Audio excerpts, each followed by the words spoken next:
Everyone, कैसे हैं आप सब? आई होप बहुत अच्छे होंगे। आज बेसिकली हम एक ऐसे एग्ज़ाम के बारे में बात करने वाले हैं जिसके बारे में आप सबको आइडिया होना चाहिए। अगर आप 12th के कैंडिडेट हैं और आप 12th पीसीबी, पीसीएम या किसी भी अदर डिसिप्लिन से बिलोंग करते हैं तो आपको अपनी लाइफ में एक फॉर्म ज़रूर अप्लाई करना चाहिए और वो फॉर्म है हमारे पास ये।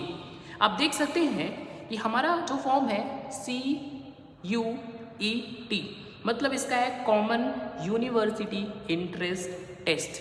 जी हाँ, इसके बारे में आज हम डिटेल में डिस्कस करने वाले हैं क्योंकि CUET एग्ज़ाम एक ऐसा एग्ज़ाम है जो सेंट्रल गवर्नमेंट कराती है और हमारे इंडिया में जितने भी गवर्नमेंट कॉलेज हैं हर गवर्नमेंट कॉलेज में जो वैकेंसीज होती है उसको फुलफिल इसी एग्ज़ाम के थ्रू किया जाता है मेनली। आज हम डिस्कस करेंगे कि क्या है हमारे पास क्राइटेरिया होनी चाहिए, कौन कौन से ऐसे सेक्शन है जिसमें हम एडमिशन ले सकते हैं। चलिए डिस्कस करते हैं। तो सबसे पहले हम आ जाएंगे अपनी इस वेबसाइट पे और हमारा वेबसाइट होगा CUET का। हम जब वेबसाइट ओपन करते हैं तो हमारे पास ऐसा सीन आता है, आप इसमें देख सकते हैं। हम मेनली डिस्कस करेंगे आज कि हमारा जो एप्लीकेशन फॉर्म है CUET का, उसमें हम कौन कौन से सब्जेक्ट का सिलेक्शन करेंगे एग्ज़ाम के लिए, एग्ज़ाम का पैटर्न कैसा होगा, उसके सिलेबस कौन से होंगे, कितना क्वेश्चन आएगा, कितना टाइम मिलेगा हमें क्वेश्चंस अटेंड करने का। ठीक है, स्टार्ट करते हैं। सबसे पहले अगर मैं सबसे पहले आपको वेबसाइट पे लेके आऊँ तो ये हमारा वेबसाइट है और हम वेबसाइट पे पहुँचते हैं तो हमें यहाँ पे ढेर सारा इन्फॉर्मेशन देखने को मिलता है अबाउट CUET। जो CUET का एग्ज़ाम है वो NTA कराता है, national testing agency. CUET exam में जब हम थोड़ा डिटेल में जाते हैं, हालांकि आपको याद होना चाहिए CUET का रजिस्ट्रेशन आ गया है, हम यहाँ पे क्लिक करके रजिस्ट्रेशन का प्रोसेस स्टार्ट कर सकते हैं। लेकिन उसके पहले हमें ये आइडिया होना चाहिए कि रजिस्ट्रेशन में जो रिक्वायरमेंट है उसमें हम क्या फुलफिल करेंगे, उसमें हम क्या क्या ऑप्ट करेंगे, उसको समझने से पहले हमें आपको ये पूरा वीडियो देखना पड़ेगा। चलिए स्टार्ट करते हैं। सबसे पहले हम इस CUET के बारे में जानने की कोशिश करते हैं। अगर हम इस CUET के पास आते हैं तो हम इसके इन्फॉर्मेशन पे जाते हैं और इन्फॉर्मेशन ओपन करने के बाद हम इसके अंदर आ जाएंगे और हम ये चेक करते हैं कि CUET के बारे में डिटेल इन्फॉर्मेशन। जैसे ये हमारा साइट ओपन होता है, हम इसके पास पहुँच गए भाई। अब देखते हैं इसके बारे में। देखिए भाई, ये है हमारा CUET UG under graduate programme के लिए है। अगर आप 12th में किसी भी डिपार्टमेंट से बिलोंग करते हैं तो आप पूरी तरीके से एलिजिबल हैं इस फॉर्म को अप्लाई करने के लिए। अगर आपको एडमिशन दिल्ली यूनिवर्सिटी में चाहिए, आपको एडमिशन इलाहाबाद यूनिवर्सिटी में चाहिए, आपको एडमिशन BHU में चाहिए और अच्छे से अच्छे कोर्स में एडमिशन चाहिए तो आपको ये फॉर्म ज़रूर भरना चाहिए और आपको ये वीडियो लास्ट तक देखना चाहिए कि आप फॉर्म किस डिसिप्लिन के लिए भर सकते हैं। चलिए स्टार्ट करते हैं सबसे पहले इस फॉर्म के बारे में जानने की कि इसमें क्या क्या चीज़ें होती हैं। ठीक है भाई, सबसे पहले हम जब शुरुआत करते हैं तो हमारे पास ये वाला पोर्शन आता है कि अगर आप सबसे पहले CUET के NTA वेबसाइट पे जाएंगे, यहाँ से विजिट कर सकते हैं। वहाँ पे जा करके आप एप्लीकेशन का प्रोसेस स्टार्ट करेंगे और आपको कौन कौन से सब्जेक्ट सिलेक्शन करने हैं और उसके नॉमिनल चार्ज कितना आएगा आप यहाँ पे देख सकते हैं। जो CUET UG का है उसमें आप एक बार में मैक्सिमम 5 सब्जेक्ट का सिलेक्शन कर सकते हैं, जिसमें आपको एक सब्जेक्ट लैंग्वेज बेसिस होगा, 2 आपका कॉमन सब्जेक्ट जो आपने 12th में पढ़ा है वो, एंड एक आप सब्जेक्ट ऑप्ट कर सकते हो मेंटल एबिलिटी का। हर एक सब्जेक्ट की जो नॉमिनल चार्ज है वो है 400 ईच अगर आप जनरल कैटेगरी से बिलोंग करते हैं तो। अगर आप OBC से हैं 375 ईच सब्जेक्ट। अगर आपने 3 सब्जेक्ट के लिए रजिस्ट्रेशन किया है तो 3 सब्जेक्ट के लिए 1000 चार्जेस है फॉर जनरल एंड 900 चार्जेस है फॉर OBC कैटेगरी। हालांकि ये चार्जेस तो नॉर्मल बात है, हमें मेन पॉइंट पे पहुंचना चाहिए और मेन पॉइंट हमारा स्टार्ट होता है यहाँ से। देखो भाई, जो टोटल सब्जेक्ट की क्राइटेरिया है CUET में उसमें 13 लैंग्वेज के सब्जेक्ट आते हैं, 23 डोमेन स्पेसिफिक सब्जेक्ट आते हैं और एक हमारा आता है जनरल एप्टीट्यूड का टेस्ट। ठीक है, इसमें आपसे अगर आप मेनली PCB बैकग्राउंड से बिलोंग करते हैं तो PCB बैकग्राउंड से यानी कि physics, chemistry and bio, physics और केमिस्ट्री एंड बायोलॉजी बिलोंग करते हैं तो आप बायोलॉजी सब्जेक्ट से बिलोंग करते हैं तो आपको कौन कौन सा सब्जेक्ट सेलेक्ट करना चाहिए। सबसे पहले आप लैंग्वेज में सेलेक्ट करोगे इंग्लिश। आपको लैंग्वेज में कौन सा चाहिए होगा, इंग्लिश करोगे, ठीक। लैंग्वेज के बाद जो हमारा डोमेन सब्जेक्ट होगा उसमें आप सब्जेक्ट करोगे फिजिक्स, केमिस्ट्री एंड बायोलॉजी। यहाँ पे आप सेलेक्ट करोगे फिजिक्स का एंड केमिस्ट्री का, और आप थर्ड सेलेक्ट करोगे बायोलॉजी। बायोलॉजी की जगह पे बायोटेक्नोलॉजी भी लिखा होगा, बायोकेमिकल भी लिखा होगा, ठीक है, अलग अलग टर्म्स लिखे होंगे, तो उसमें टेंशन की कोई बात नहीं। एक आपका लास्ट आएगा जनरल एप्टीट्यूड टेस्ट। इस तरीके से आप 5 सब्जेक्ट सेलेक्ट कर सकते हो अगर आप बायोलॉजी ग्रुप से बिलोंग करते हो। तो जब भी आप एप्लीकेशन फॉर्म भरेंगे तो उसमें 5 सब्जेक्ट लेंगे। सबसे पहला सब्जेक्ट आप सब्जेक्ट लेंगे जिसमें लैंग्वेज का इंग्लिश ले लेना, और आपका कोर सब्जेक्ट या डोमेन सब्जेक्ट में फिजिक्स, केमिस्ट्री एंड बायो ले लेना, और जो जनरल एप्टीट्यूड है वो ले लेना। देखो जो डिमांड है हर कॉलेज की, अभी हम चेक करेंगे और उसको आपको बताएंगे।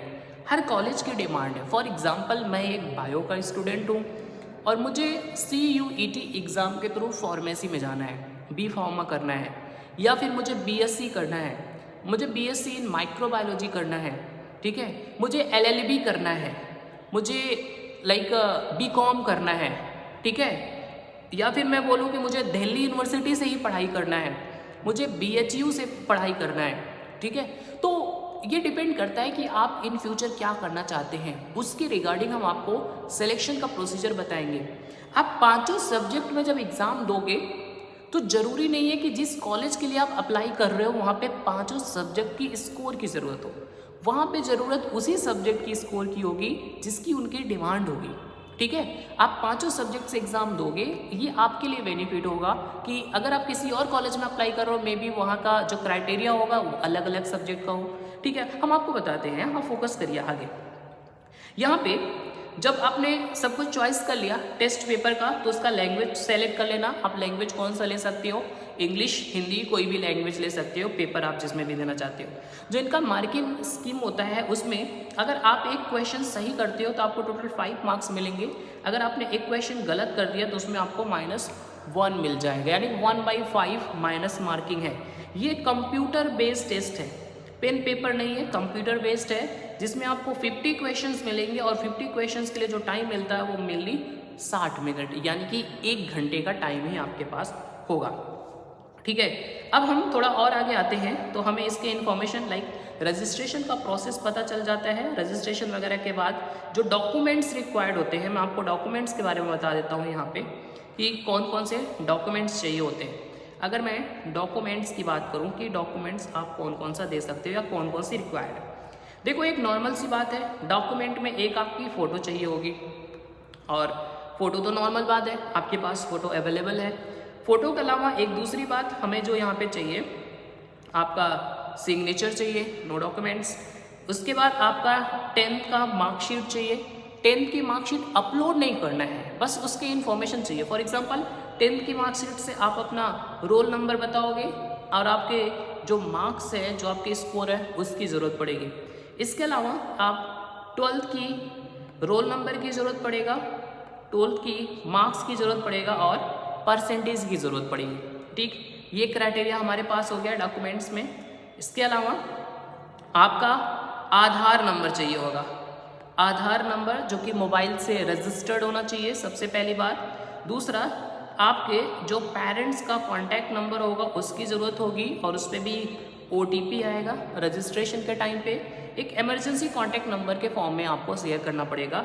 आपको 2 ईमेल ID चाहिए होगा, एक आपकी खुद की ईमेल ID होगी, एक आपके पेरेंट्स की या गार्जियन की ईमेल ID चाहिए होगी।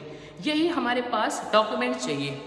अगर आपका कास्ट का सर्टिफिकेट बना हुआ है, कास्ट में फॉर एग्जांपल आप OBC या SC अप्लाई करते हैं तो इस केस में OBC का जो कास्ट सर्टिफिकेट होगा उसका भी नंबर चाहिए होगा, उसका भी नंबर की ज़रूरत पड़ेगी, प्लस नंबर के साथ साथ ऑथेंटिकेट पर्सन का भी नाम चाहिए होगा, ठीक।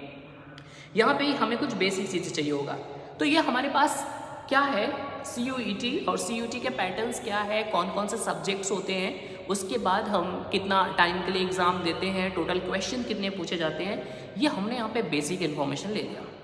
अब हम आते हैं मेन पॉइंट पे यानी कि अगर हमें एडमिशन चाहिए और एडमिशन हमें दिल्ली यूनिवर्सिटी में चाहिए या फिर इलाहाबाद यूनिवर्सिटी में चाहिए, BHU में चाहिए, ऐसे किसी टॉप सेंट्रल यूनिवर्सिटी में चाहिए, तो उसके लिए मुझे कौन सा सब्जेक्ट सेलेक्ट करना चाहिए और हमें किस डिपार्टमेंट में एडमिशन मिलेगा, लाइक हमें कौन सी स्ट्रीम में एडमिशन मिल सकता है। उसके लिए हम आपको फिर से वेबसाइट पे लेके जाएंगे और इस वेबसाइट पे हम इस यूनिवर्सिटी वाले पोर्शन पे आएंगे। जैसे यूनिवर्सिटी वाला पोर्शन हमने सेलेक्ट किया, यहाँ पे हमारे पास आ गया इन्फॉर्मेशन।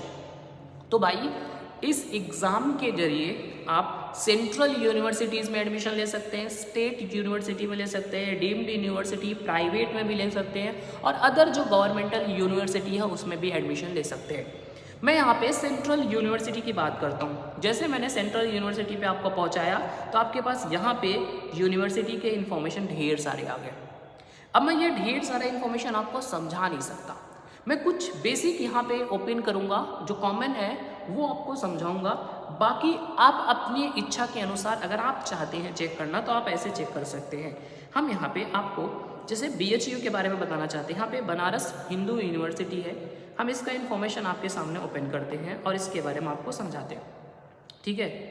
जैसे हमने BHU का इन्फॉर्मेशन ओपन किया, आप देख सकते हैं यहाँ पे, जस्ट होल्ड ऑन,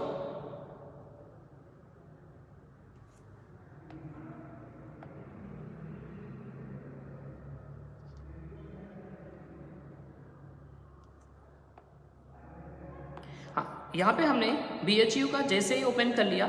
अब हम आपको यहाँ पे दिखाएंगे कि आप BHU से क्या कर सकते हैं। हम मेनली बायो वाले स्टूडेंट के लिए बात करते हैं, तो भाई बैचलर ऑफ आर्ट है, कोई बायो वाला स्टूडेंट नहीं करना चाहेगा, ठीक है, BA ऑनर्स नहीं करना चाहेगा, हम आपको लेके जाते हैं। कॉमर्स है, बैचलर ऑफ साइंस है इन एग्रीकल्चर, अगर आप एग्रीकल्चर से बैचलर ऑफ साइंस BSc करना चाहते हैं तो ऐसे केस में आपको कौन सा पेपर देना होगा, देखो बायो भी लेना होगा ऑप्शन में, फिजिक्स भी लेना होगा, केमिस्ट्री भी लेना पड़ेगा, ठीक है, ये तीनों चीज़ आपको लेना ही लेना पड़ेगा। यहाँ भी कोई डिमांड नहीं है कि आपके पास इंग्लिश लैंग्वेज है, आपके पास एप्टीट्यूड है, नहीं ज़रूरत है, 3 सब्जेक्ट है कॉमन, यहाँ पे उसकी ज़रूरत है खास। उसके बाद हम आपको बैचलर ऑफ साइंस के पास लेके जाते हैं, यानी कि आप जूलॉजी ग्रुप से लेते हैं, केमिस्ट्री बॉटनी कोई भी लेते हैं, इसमें भी आपको ये तीनों सब्जेक्ट की ज़रूरत पड़ेगी। उसके अलावा हम बैचलर ऑफ साइंस यहाँ पे जाते हैं, इसमें भी देख सकते हो आप, अगर आप डेयरी टेक्नोलॉजी से कोर्स करना चाहते हैं, अपना BSc का बैचलर कोर्स करना चाहते हैं, bachelor of technology in dairy technology, इसके लिए भी आपको केमिस्ट्री की ज़रूरत पड़ेगी, ठीक है, और यहाँ पे मैथमेटिक्स भी है, यहाँ पे फिजिक्स भी है, ये 3 सब्जेक्ट आप देख सकते हो, ठीक है। उसके अलावा आप अगर और आगे जाते हो, फूड टेक्नोलॉजी में अपना कोर्स करना चाहते हो तो आपको केमिस्ट्री की ज़रूरत पड़ेगी, यहाँ पे मैथमेटिक्स चाहिए होगा और आपको फिजिक्स चाहिए होगा, ठीक है। नेक्स्ट वन हम आते हैं और आगे लेके जाते हैं, तो आप और कौन सा कोर्स कर सकते हैं यहाँ पे, लाइक यहाँ पे हॉस्पिटैलिटी टूरिज्म मैनेजमेंट का भी कोर्स कर सकते हैं आप, bachelor of vocation in medical lab technology, हालांकि ये बहुत अच्छा कोर्स है मेडिकल लैब टेक्नोलॉजी का, bachelor of vocation in medical lab technology, इसमें इंग्लिश लैंग्वेज चाहिए होगा, हिंदी चाहिए होगा, इंग्लिश या हिंदी में से कोई एक, प्लस बायोलॉजी चाहिए होगा या फिर बायोटेक्नोलॉजी चाहिए होगा। अगर आप इसके अलावा कोई और कोर्स करना चाहते हैं, परफॉर्मिंग आर्ट का है, ठीक है, bachelor of science on medical radiotherapy, ये काफ़ी इंपॉर्टेंट है, काफ़ी अच्छा है। रेडियोथेरेपी आप जानते हो, रेडियो से रिलेटेड रेडियोथेरेपी के बारे में। सो अगर आप BSc करना चाहते हो इन मेडिकल टेक्नोलॉजी रेडियोथेरेपी, तो इसके लिए आपको सब्जेक्ट कौन से ऑप्ट करने होंगे। सबसे पहले आप यहाँ पे देख सकते हो, या तो आप केमिस्ट्री बैकग्राउंड से हो, मैथ्स से हो, फिजिक्स से हो, तो भी आप कर सकते हो। अगर आप बायोलॉजी, केमिस्ट्री, फिजिक्स से बिलोंग करते हो, यानी कि PCB या PCM से बिलोंग करते हो, तो आप इसके लिए अप्लाई कर सकते हो इन BHU। ये तो BHU की कहानी होगी। हम BHU के अलावा एक और बताना चाहेंगे आपको, वो है हमारे पास दिल्ली यूनिवर्सिटी की। अगर मैं दिल्ली यूनिवर्सिटी के पास जाता हूँ तो आप देख सकते हो यहाँ पे बहुत सारे यूनिवर्सिटीज़ हैं, बट हम यहाँ पे कुछ आपको समझा देते हैं। जैसे हमारे पास यहाँ पे यूनिवर्सिटी ऑफ इलाहाबाद भी है और यूनिवर्सिटी ऑफ दिल्ली भी है। हम दिल्ली के पास जाते हैं और आपको यहाँ पे दिखाते हैं। ये हमारे पास आ गया यूनिवर्सिटी ऑफ दिल्ली का इन्फॉर्मेशन। अब देखो हम इसके बारे में क्या क्या देख सकते हैं भाई। यस, यहाँ पे बहुत सारे कोर्स हैं। मैं कुछ खास कोर्स के बारे में आपको बताऊंगा जो आपके लिए बेटर है काफ़ी। अगर आप बायोलॉजी से हैं तो। देखो भाई इतने सारे कोर्सेज हैं आपके पास, undergraduate Italians, Persian language है, Punjabi, Russian, Spanish, Urdu, applied psychology, economics, Hindi. यहाँ पे बहुत सारे ऐसे कोर्सेज आपके पास मिल जाएंगे। नहीं, इसको आपको बहुत ध्यान से पढ़ना होगा। बैचलर ऑफ आर्ट, म्यूजिक का आपके पास है, आप देख सकते हैं यहाँ पे, प्लस वोकेशनल है, सॉफ्टवेयर डेवलपमेंट है, हेल्थ केयर मैनेजमेंट का है आपके पास यहाँ पे, और बैंकिंग ऑपरेशन है, मैनेजमेंट का है, BMS है, बिजनेस इकोनॉमिक्स है, BCom है आपके पास यहाँ पे, फिजिकल साइंस विद इलेक्ट्रॉनिक्स है, केमिस्ट्री है, फिजिकल एजुकेशन, हेल्थ से रिलेटेड आपके पास ये कोर्स है, काफ़ी अच्छा है, ठीक है। इसके अलावा BSc इन लाइफ साइंस कर सकते हो, BSc इन होम साइंस है, BSc इन जूलॉजी, स्टैटिस्टिक्स। भाई देखो यहाँ पे कोर्स की तो भरमार है, आप इसको बहुत ध्यान से देख लेना। फूड टेक्नोलॉजी का है, इन्वायरमेंटल साइंस का भी है, ठीक है, और कंप्यूटर साइंस, केमिस्ट्री भी है, बॉटनी भी है, बायोकेमिस्ट्री भी है, बायोमेडिकल साइंस है। ऐसे बहुत सारे कोर्स हैं जिसके PCB के जो स्टूडेंट है 12th में वो एलिजिबल है इस कोर्स के लिए, और ये आप बहुत आसानी से अप्लाई कर सकते हो, इसमें बहुत बड़ी बात नहीं है। तो भाई साहब ये आपका था कुछ बेसिक सा इन्फॉर्मेशन, किसके रिगार्डिंग था, CUET। तो आपसे रिक्वेस्ट है आप CUET का फॉर्म भर दें, बहुत जल्दी भर दें, क्योंकि आपके पास उतना टाइम नहीं है इस फॉर्म को अप्लाई करने के लिए। आप जितना जल्दी फिल कर देंगे इस फॉर्म को उतना अच्छा होगा, क्योंकि इसकी लास्ट डेट जो है वो बहुत करीब है, ठीक है। 21 के ऑफ मार्च के अराउंड इसकी लास्ट डेट